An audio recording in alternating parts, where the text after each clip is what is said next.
Hello, I'm Benjamin Itter from Lebenskleidung in Berlin, Germany. We are a fabric wholesaler for solely sustainable fabrics.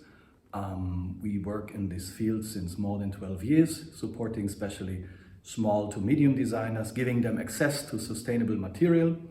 And we are very happy to hear about the Impulse project from Slow Fashion Next in Spain, because in Spain many people care about environmental issues and sustainable issues in the textile industry. So we are very happy especially to support students who'd like to learn about issues in the textile industry that we are facing, not only in Europe but also globally, things that go wrong and things that we can make better. So we are very happy again to support and to help students to learn, to flourish and to make the change in the future about this unfortunately still dirty textile industry.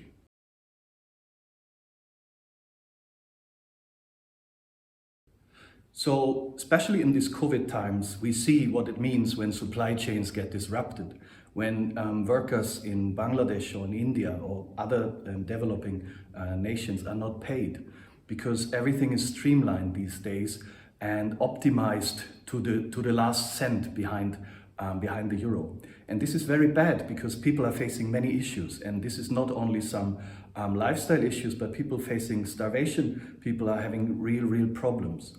So it is very important in this field that we together, all who are working in this field, fight for a more sustainable fashion that begins with a fiber, with a material.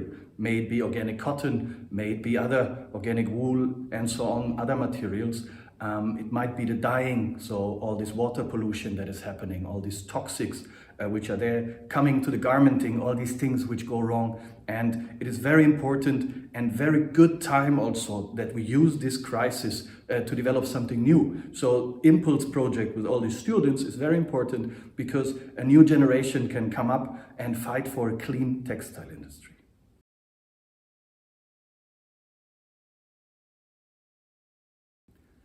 So we at Lebenskleidung, we have been part of this change from the very beginning.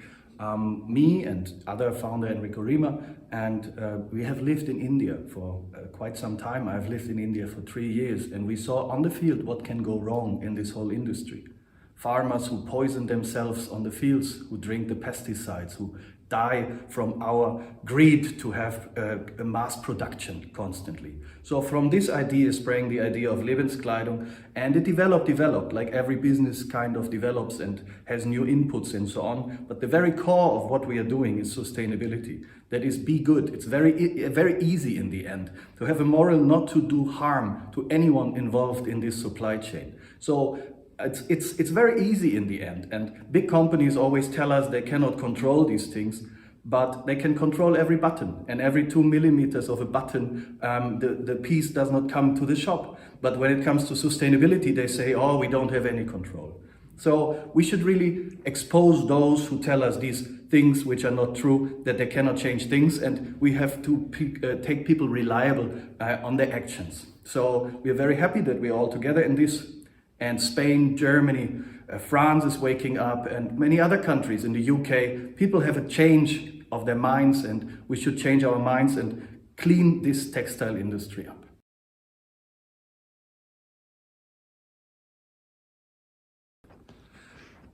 So certifications are a very important tool to help companies to trace down where the material is coming from, having audits and trying to understand what their supply chain consists of. The Global Organic Textile Standard is one certification, which has a very high standard, but which is also not perfect.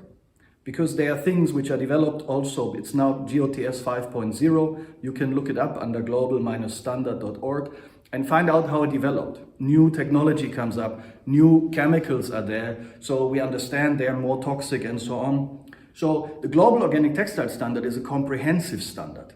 From field to fashion, it tries to cover all those points. But still here also many things can go wrong. BCI cotton is just a standard which is very limited. It's called Better Cotton Initiative. It's a good thing, obviously, to check how cotton is made, but it remains on the cotton side. So what we think is like standards are important and we should look out for that, but transparency is more important. That is, tell the story where your stuff is coming from. Analyze, check, tell your clients. See where your fiber is coming from, where your garments are made. Transparency is way more important than certifications, because what we see today is that the big players, the big fashion companies, they create their own certification. They just say it's green. What is green? They just say it's bio. What is bio? So you should really rely on research. You should check it out, where is stuff coming from. Have Global Organic Textile Standard as a very high mark, but go beyond also. Check where your stuff is coming from, and don't simply rely on those standards. Tell the stories, be transparent in whatever you do. We really believe this is the most important thing.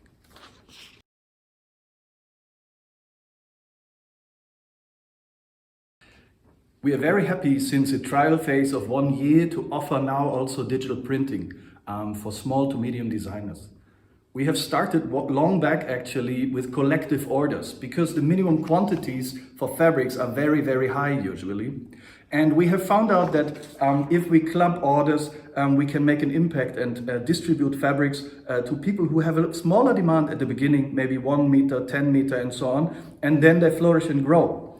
So for the digital print, the amazing thing is it uses so much less water. We have a beautiful partner in Greece, in Thessaloniki, we are working with. It's a family company. It's there since more than 100 years actually. They give us the possibility to match orders together, and the minimum quantity is 10 meters for you. You can do the sampling, and to have more organization, we print in so-called printing slots. So all the process is based on water-based inks. That is a reactive dye still. That means the fiber reacts with the color, but it's all water-based. So it has no harm. It uses less water.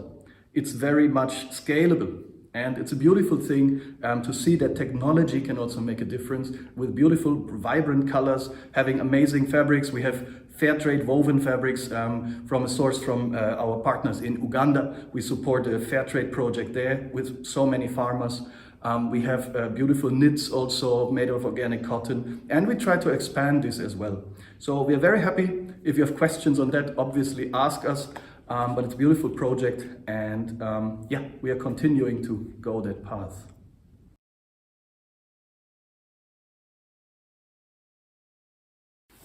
I talked about this transparency before. Certification is not enough for us. Before we take in new suppliers we are working with, we analyze, we evaluate them very closely. We travel there as much as we can. We talk to the people if they have the same values we have. We're not looking just in, out, what is the cheapest option. No, we rely on family companies mainly. We have a beautiful wool project we're working with now, which is 200 kilometers from here. It's a regional wool we are developing. We work with Lenzing. We went to the factory of Lenzing to Austria. We checked what is their sustainability point of view. Really went into this, spoke to their managers and so on. We had a long time before we decided to take in Tencel, Refibra and Lenzing fibers.